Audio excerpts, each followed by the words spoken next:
Have you ever felt like everything in your life is falling apart, piece by piece? Like the very ground beneath you has vanished, and you're left standing in the ruins of what once felt secure.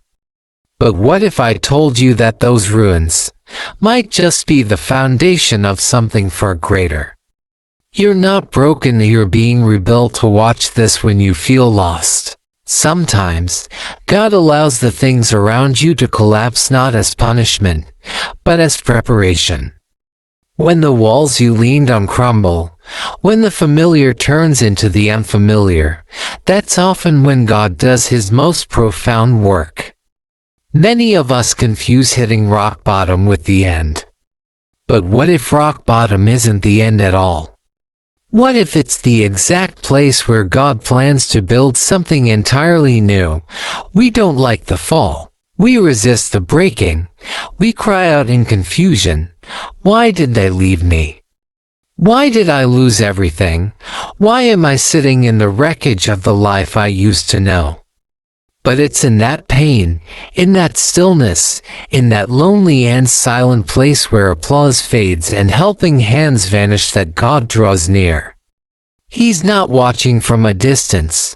He's right there in the dust beside you, whispering, "Now I can begin again." The world teaches us that success is linear, a straight climb. But heaven doesn't follow straight lines. Heaven moves through surrender, through seasons of pruning, through silence and storms. And when you've fallen, when pride is stripped, and your plans are shattered, God isn't disappointed in you. He's preparing you, because He won't bless who you pretend to be. He blesses the real, the raw, the surrendered. He listens to the cries that don't have perfect words, but are soaked in tears and desperation. When your world collapses, the enemy will whisper that it's over. He'll point to the ashes and say, "Look what's left of you." But listen, God doesn't need a palace to build a kingdom. He can start with ashes. He doesn't need people's approval, comfortable routines, or a show of strength. He simply needs your yes, even a trembling yes, even one given through sobs, echoes louder in heaven than 1,000 victories shouted from a mountaintop. Some of you listening to this, you've been through hell. You've lost your home, your hope, your heart, but you're still here. That breath in your lungs isn't an accident, it's proof that heaven hasn't given up on you. God has a plan that includes your pain, but it does not end there. Just because this chapter feels like failure doesn't mean your story is over. He's not just the author of your faith, He's the finisher of your healing, your restoration, your purpose. It's from the lowest places that the deepest roots begin to grow. When life buries you under grief, rejection, or disappointment, you are not dead. You are planted, and in time, if you do not give up, you will rise again. Not the same, stronger, wiser, more surrendered. The storm didn't come to destroy you. It came to reveal you, to strip away what was temporary, so that what is eternal can take root. God doesn't shape His strongest warriors in comfort. He uses wilderness. He uses waiting. He uses weakness. You may have fallen, but falling is not the end. It's the beginning of rebuilding. And what God rebuilds is always stronger than what man ever constructed. Because when He lays the foundation, no wind, no betrayal, no loss can shake it. Don't despise the breaking. Don't curse the collapse. Some things had to fall apart because you were building on the wrong ground. You leaned on people who couldn't carry you. You depended on plans that couldn't sustain you. And God, in His mercy, let it all fall, not to shame you but to save you. To teach you that He alone is your source, your strength, your foundation. So if you're lying on the ground today, Don't stay there in shame. Previously, we saw how God doesn't rebuild on the remains of our old identity. He starts fresh, often from the very places we thought were ruined forever. Now, the question is, how do we rise from that place? Lift your head, wipe away those tears. And listen, really listen, because what God is calling you into isn't a reconstruction of your old life. He's not asking you to return to what was, but to become something entirely new. He's calling you to rise, not by clinging to old tools, but by placing your trust in something brand new. Not with a recycled identity, but with a heart that's been renewed from the inside out. There are things, people, memories, beliefs, even versions of yourself that simply cannot be carried into the future God is preparing for you. No matter how tightly you hold on, no matter how comfortable or justified it may seem. If it's quietly tearing you apart on the inside, it has to go. Rebuilding isn't just about stacking new bricks. It starts with clearing away the broken ones that caused the collapse in the first place. And hear this clearly, you cannot rebuild on a foundation of bitterness. You cannot move forward if you're dragging chains of resentment behind you.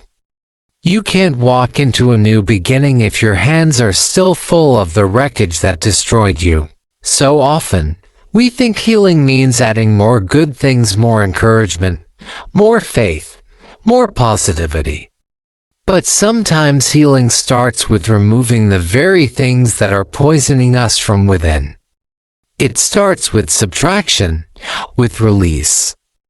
And I get it, it's not easy to let go of what hurt you. Some of us have learned to wear our wounds like armor. We carry painful memories like trophies, proof that we survived. We replay old conversations in our heads like broken records. We reopen betrayal, again and again, nursing the bitterness as if holding on makes us stronger. But let me tell you, my friend, there is no strength in being chained to yesterday. There is no freedom in dragging the weight of offense through the door of your future. That's not courage, it's captivity. Forgiveness isn't about letting them off the hook. It's about setting yourself free. You may never hear the words, "I'm sorry." You may never see the accountability you deserve. But your peace, your healing, your destiny cannot be held hostage by someone else's silence. That's between them and God. Your job is to release it. Your responsibility is to make room, because God wants to place something better in your hands. But He can't fill hands that are already closed into fists of pain. That's why Scripture teaches us not to repay evil with evil, not just for morality's sake, but for your soul's survival. Because when you let hatred linger in your heart, it infects everything it touches. It clouds your vision. It hardens your spirit.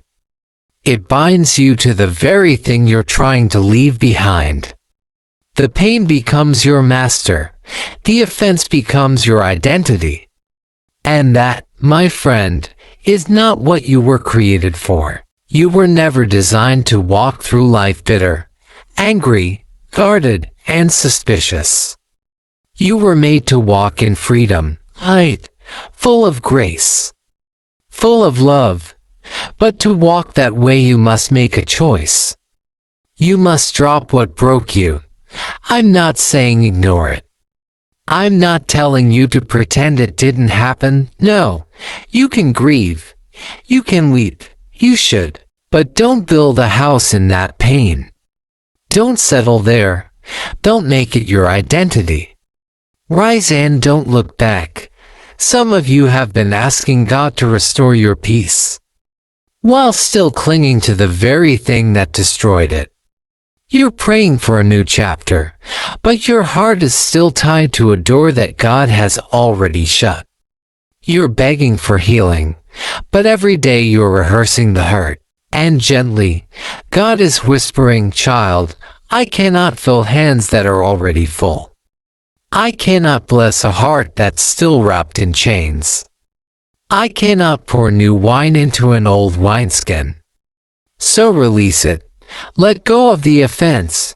Release the betrayal. Lay down the guilt, the shame, the fury, whatever it is. No matter how justified it feels, it's not worth your destiny. You may think you're losing something by letting go.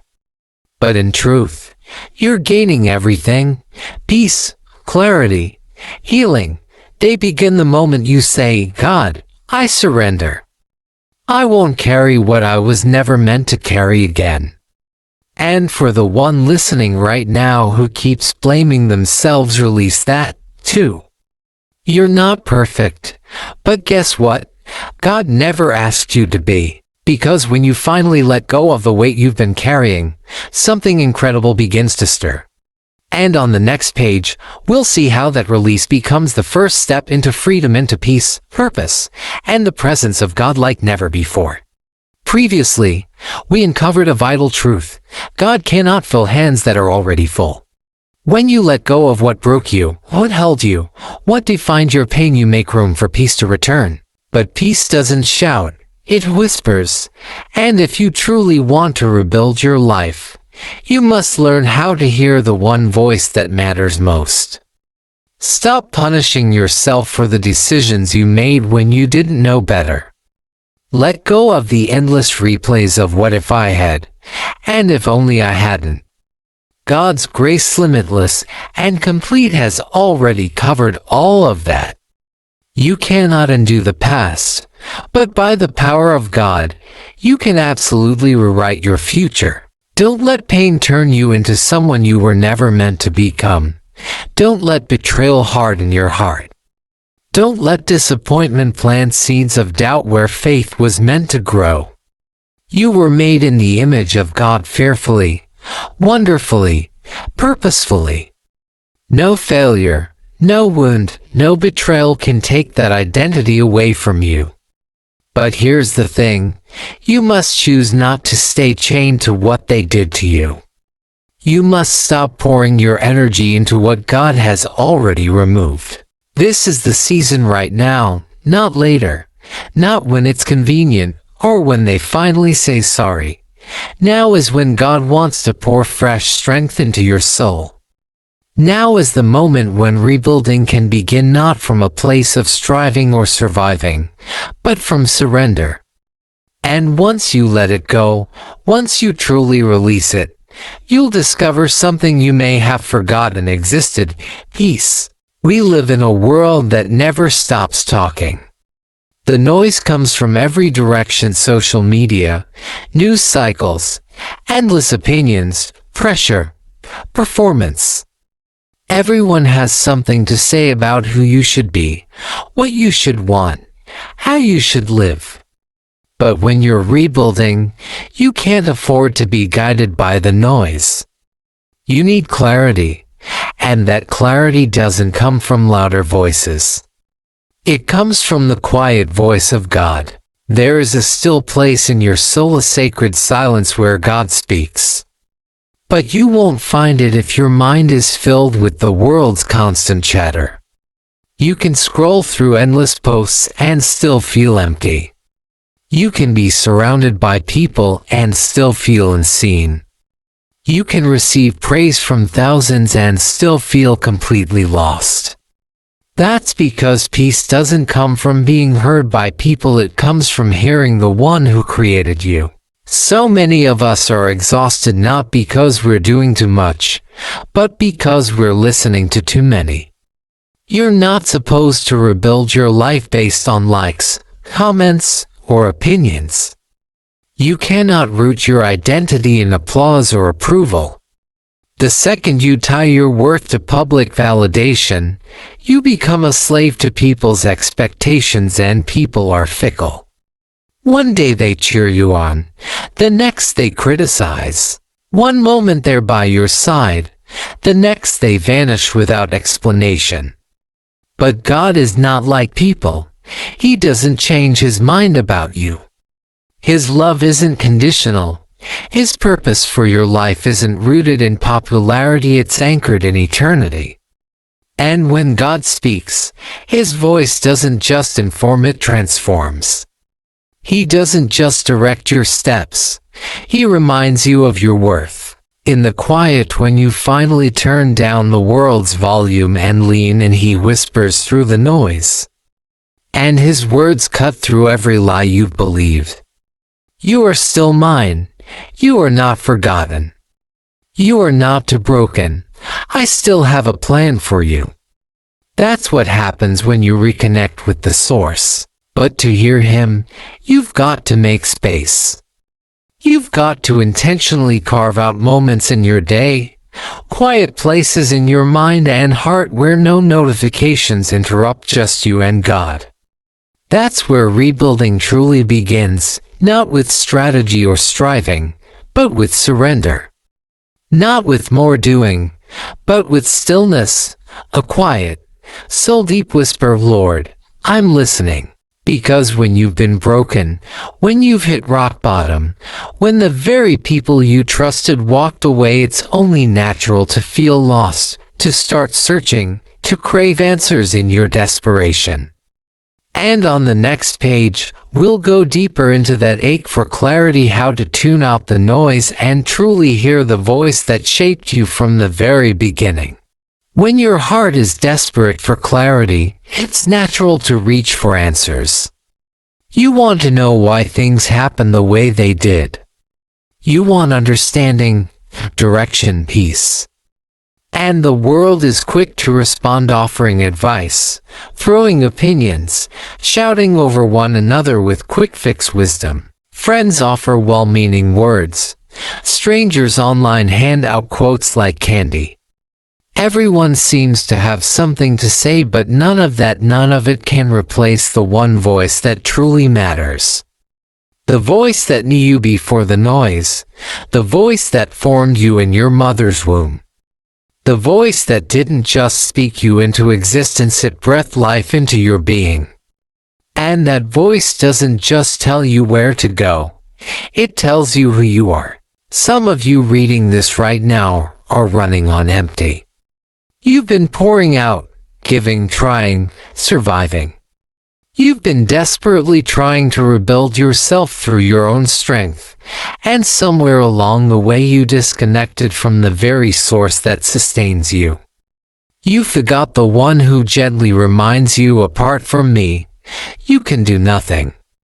God never intended for you to figure it all out alone. He never asked you to carry the weight of your future on your own back. He wants to lead you, guide you, fill you, strengthen you. But He won't compete with the noise. You have to choose Him. And when you do, when you silence the chaos around you and turn your attention toward His presence, something sacred begins to happen. Your ears start to hear differently. Your mind begins to think differently. Your heart starts to hope again. You no longer see your life through the lens of failure, but through the lens of grace. His voice brings stability to your soul. It gently realigns your worth, not in what you've lost, but in who you belong to. The world says, prove yourself. God says, abide in me. The world says, hustle harder. God says, be still and know that I am God. While the world urges you to chase validation, God whispers that you're already chosen. When you reconnect with the source, you stop striving and start trusting. You stop chasing and start resting. And from that quiet, surrendered place you begin to rebuild. Not like a performer desperate for applause, but like a beloved child led by a father who never left your side. So before you rush to lay the next brick, before you run toward your next step, pause. Be still. Clear out the noise. Don't listen to the crowd. Don't lean into fear. Don't relive the past. Instead, listen, truly listen to the voice of the one who called you by name. Because there is something holy about small beginnings. Something deeply powerful in silent effort, in the moments no one claps for. In the prayers whispered in empty rooms, in the steps that seem invisible but are building something eternal. We often crave instant results.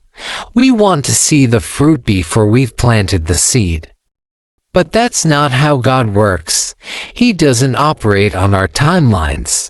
Rebuilding isn't a single act, it's a rhythm, a moment-by-moment journey. Built not on grand gestures, but on daily faithfulness. And don't underestimate the small things, the seemingly invisible things. The mundane acts that no one sees but heaven celebrates. We serve a God who crafted galaxies yet notices every sparrow, who measures oceans but numbers the hairs on your head. So don't you dare believe that your effort, no matter how small, doesn't matter. Every time you choose faith over fear, every time you choose love over bitterness, every prayer whispered in the quiet, it's building something strong, something eternal. Rebuilding takes trust. It takes patience. It takes a willingness to walk through God's process layer by layer, season by season. And while we may be begging God to finish something we haven't even started, His invitation is simple. Take the first step. Do the next right thing. Sow the seed even if you can't yet see the harvest. You might be staring at your life thinking, it's too broken. It's too late. You may feel unqualified, disqualified, or simply exhausted. But God doesn't need perfect conditions to begin a miracle. He doesn't need applause, permission, or a 5-step plan. He only needs one thing, a willing heart, just one small beginning. One mustard seed of faith. And if you're willing to place that in His hands, what happens next may be more than you ever imagined. Because, as we'll explore on the next page, even the smallest step can carry eternal weight when it's rooted in trust. And if you'll just take that small beginning, fragile though it may feel, and place it in God's hands, you'll do more than you ever imagined possible. You don't need to see the entire path laid out. You don't need a blueprint for the future. Sometimes, healing doesn't begin with a loud breakthrough. Sometimes it starts with something quiet, simple, and holy, like choosing to get out of bed, choosing to try again, choosing to forgive, to pray, even when it feels like no one's listening. That's the kind of faith God honors. Not performance-based faith. Not the kind that shines on a stage, but the raw, trembling faith that whispers, God, I don't feel strong, but I'll trust you anyway. Let that settle in. You don't rebuild overnight. Rebuilding takes rhythm. It takes returning. It takes rising each day, choosing consistency even when it feels boring, and celebrated or slow. The enemy will try to convince you it's not working, that you're wasting your time, that nothing's changing. But God's word stands firm. Do not grow weary in doing good, for at the proper time, you will reap a harvest if you do not give up. There's a promise hidden in your perseverance. There's power in every small and seen, ordinary step you take in faith. So don't despise what feels insignificant. Just because you can't see results yet, doesn't mean God isn't moving. Some of the most powerful transformation happens beneath the surface, where roots dig deep, where the foundation is quietly laid. You may feel like nothing is happening. But in the darkness, God is stabilizing you, strengthening you, preparing you. And when the time is right, what's been growing in the quiet will rise to the surface. It will break through into the light, not because you forced it, but because God is faithful. But you have to keep going. Even when you're tired, even when no one notices, even when you feel like giving up, Because real breakthrough doesn't belong to the one who burns bright and burns out. It belongs to the one who shows up. Brick by brick, prayer by prayer, step by step. That's how legacies are built. That's how lives are restored. Not in moments of spotlight, but in the quiet discipline of everyday faithfulness. And listen, if you've been comparing your path to someone else's, it's time to stop. Their highlight reel is not your reality. You don't know the battles they've fought in the dark. You don't know the tears they've cried, the grace they've needed just to make it through. You're not called to live their story. You're called to live yours. And what God is doing in you is sacred. It's unique. It's unfolding right on time. So just keep showing up. Show up in prayer. Show up in kindness. Show up in honesty. Show up in discipline. Show up when it's silent. Show up when it hurts. Show up when you don't feel like it.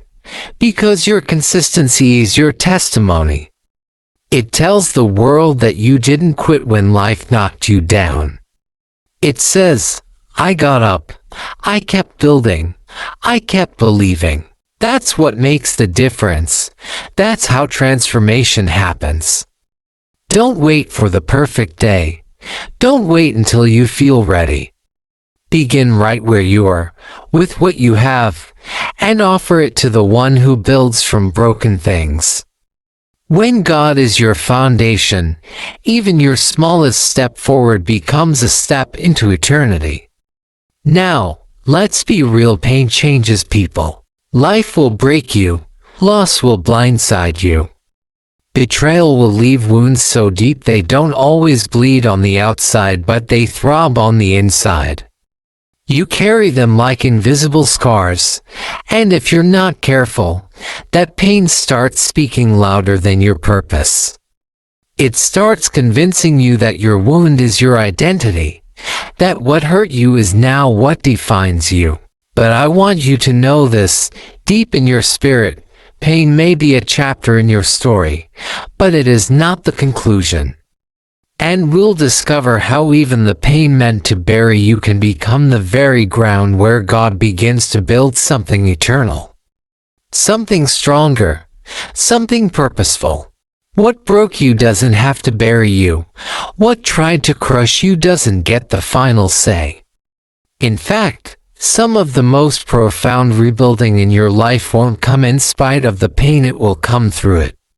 The scars you carry, they are not signs of weakness. They're not evidence of failure. They're proof that you made it. They're reminders that the enemy didn't win.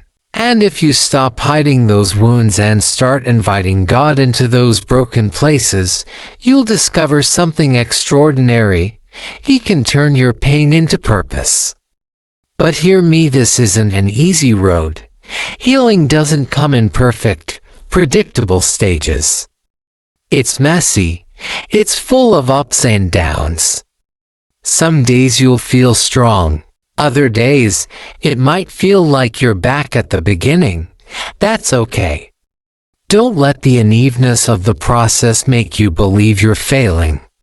Healing isn't about never feeling pain again.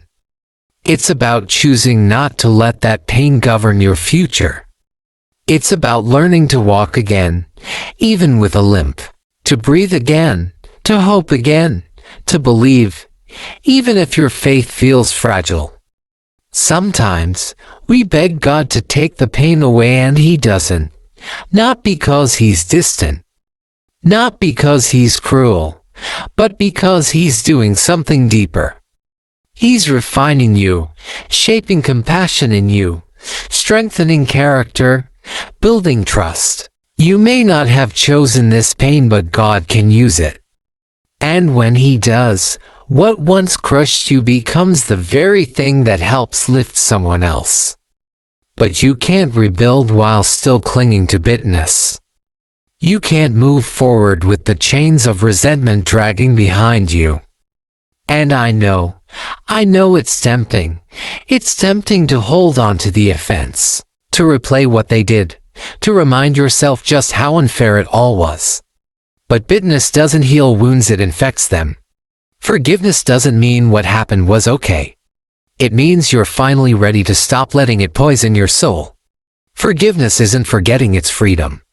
And for some of you, the person you most need to forgive is yourself. You've carried shame like a second skin. You've worn guilt like a weight around your neck. You've replayed your mistakes more times than you can count. But here, this grace has no expiration date. God's mercy isn't limited. It's new. Every single morning, not once a year. Not only when you're doing better. Every morning, mercy is waiting. Rebuilding doesn't begin with performance, it begins with surrender. Let the tears come. Let the questions surface. God can handle your honesty. He isn't threatened by your pain. He isn't shocked by your doubts. He's not standing at a distance with crossed arms. He's the Father who runs toward the broken, not away from them. He's not asking you to pretend it's all okay. He's asking you to bring him what's real, the shattered parts, the hidden fears, the aching places no one else sees. Bring it all, because in his hands, nothing is wasted.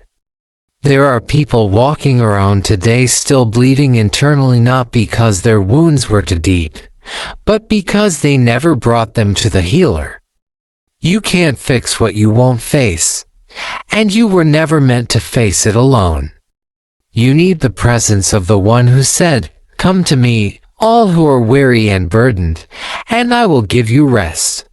That's not a suggestion, that's a promise. When you offer God your pain, He offers you peace. He trades your anxiety for assurance, your bitterness for beauty, your fear for faith.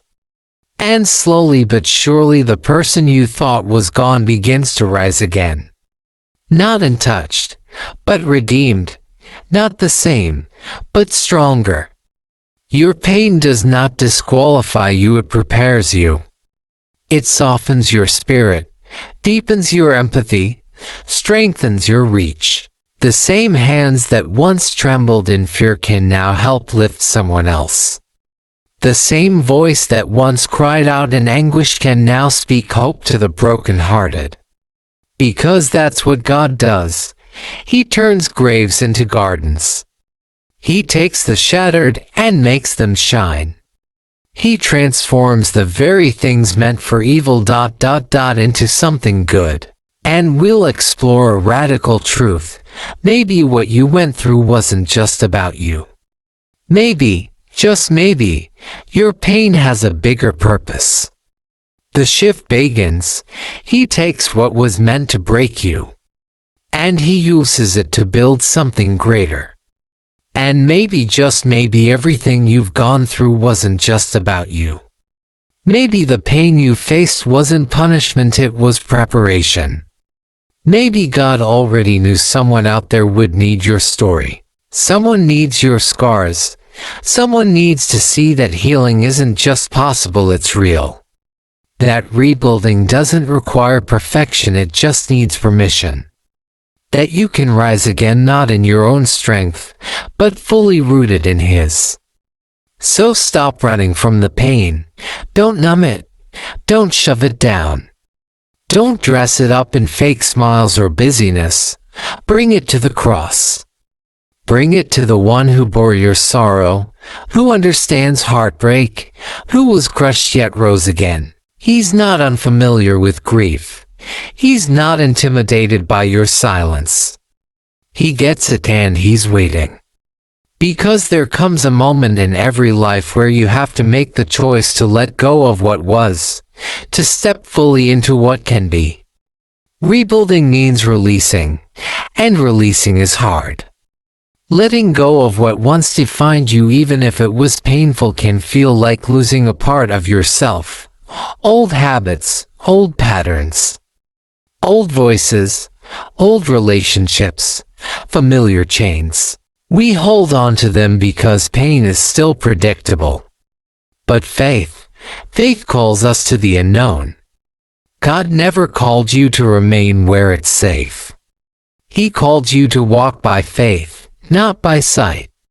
You cannot step into a new season still chained to the last one. You can't rise carrying the very weight that crushed you. Something has to be surrendered, and yes, that surrender might come with tears.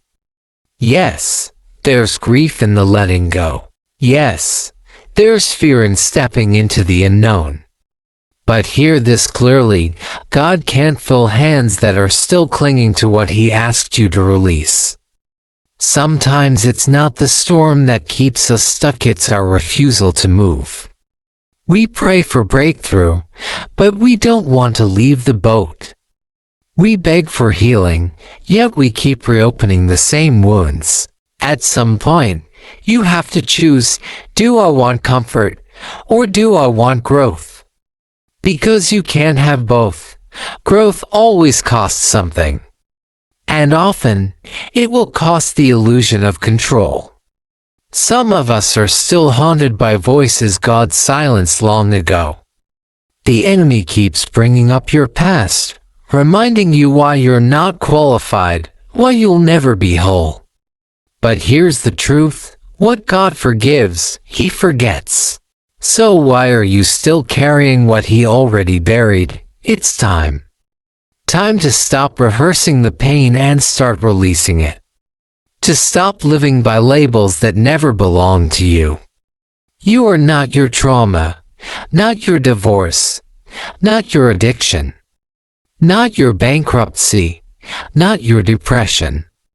Yes, those things happened, but they do not define who you are. God never called you by your struggle. He calls you by your name, and your name is still loved. Still chosen, still redeemed. Letting go doesn't mean pretending it didn't hurt. It means choosing not to give it power anymore. It means making peace with what was so you can finally walk into what is. Because the truth is, you'll never rebuild the life God has for you if you keep mourning what He's already removed. Even when it doesn't make sense. Even when it hurts. Trust this, God sees the full picture, and if He's asking you to release it, it's because what He has next is far greater than anything you're trying to hold on to. The beginning of everything new. Maybe right now, it doesn't look like things are changing. Maybe your hands feel empty, but empty hands are exactly what God fills. He can do more with surrender than you could ever do with control. And when you finally let go, when you whisper, Lord, I trust you more than I trust my plan, something sacred happens. Peace enters. Freedom floods in. Rebuilding begins. Some of you today right now need to break ties with your past, not just physically, but spiritually. You need to renounce the shame, release the bitterness. Reject the lies that have been narrating your story for too long. You need to declare, the enemy doesn't get to write my story anymore. I've been bought with a price. My life belongs to the one who makes all things new. There's a divine reset waiting for you on the other side of obedience. A new identity, a new clarity, a new confidence. But it all starts with one thing, a decision. You don't need to have every answer. You just need to trust the one who does. You've got to be willing to close some chapters without knowing how the next will unfold. You've got to be willing to walk by faith even while your heart still carries questions. Because rebuilding isn't about adding more. It's about releasing what no longer belongs. Clearing space. Making room for God to build something beautiful in its place. If you're willing, if you'll trust Him with what's next, you'll realize that what felt like an ending was actually the beginning. Your future doesn't need the weight of your past to be beautiful. You don't need to be whole to be chosen. You don't need to be perfect to begin. So start now. Start from wherever you are. With shaky hands, with unfinished prayers. With faith the size of a mustard seed. Because God doesn't wait for perfection. He builds with surrender. And what He builds can never be shaken. If this message stirred something in your heart, don't keep it to yourself. Share it, comment below what you're rebuilding. And most of all, subscribe so you don't miss what's coming next. This is just the beginning. Your story isn't over. It's being rewritten. Brick by brick, day by day, heart by heart. Let's rebuild together.